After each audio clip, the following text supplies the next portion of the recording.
ایک گھر کے 11 افراد کا انتقال۔ قندار میں ایک حاجی صاحب امیر کبیر تھے، شہر سے باہر بڑی حویلی نما ان کا مکان تھا۔ ایک دن صبح کے وقت حاجی صاحب کے سارے 8 بیٹے جو شادی شدہ تھے بچوں سمیت ناشتہ کر رہے تھے۔ حاجی صاحب نے بڑے بیٹے سے کہا، باہر کھیتوں میں ہمارے اونٹ چر رہے ہیں، ذرا دیکھ کر آئیں۔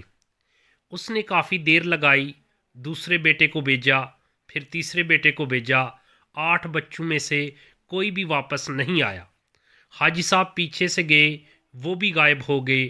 حاجی صاحب کی بیوی نے بندوق اٹھائی اور کہا، باہر یقیناً کوئی بلا کھڑی ہے، جو جاتا ہے واپس نہیں آتا۔ اونٹوں کے ریوڑ میں ایک آدم خور پاگل اونٹ تھا، اس نے سب بچوں کو حاجی صاحب سمیت ہلاک کر دیا تھا۔ حاجی صاحب بھی مر گئے۔ حاجی صاحب کی بیوی پر بھی اونٹ نے حملہ کیا، مگر اس نے اونٹ پر گولی چلائی، اونٹ مر گیا۔ کل 9 بندوں کو اونٹ نے قتل کر دیا۔ اب حاجی صاحب کی بیوی گھر کی طرف دوڑی کہ گھر میں اس حادثے کی اطلاع دے۔ جب گھر کے گیٹ ڈیوڈی میں داخل ہوئی تو ان کے 2 پوتے آپس میں کھیل رہے تھے۔ ایک کے ہاتھ میں چھری تھی۔ اپنے چھوٹے بھائی سے کہا، تم لیٹ جاؤ، میں تجھے ذبح کرتا ہوں۔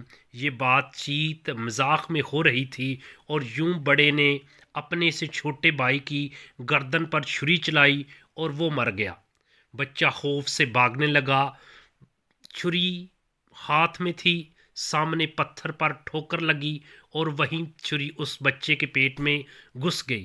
اس طرح یہ دونوں بچے بھی ختم ہو گئے اور یوں حاجی صاحب کے گھر سے ایک ہی دن میں 11 جنازے نکلے۔ اللہ اکبر، انا للہ و انا الیہ راجعون۔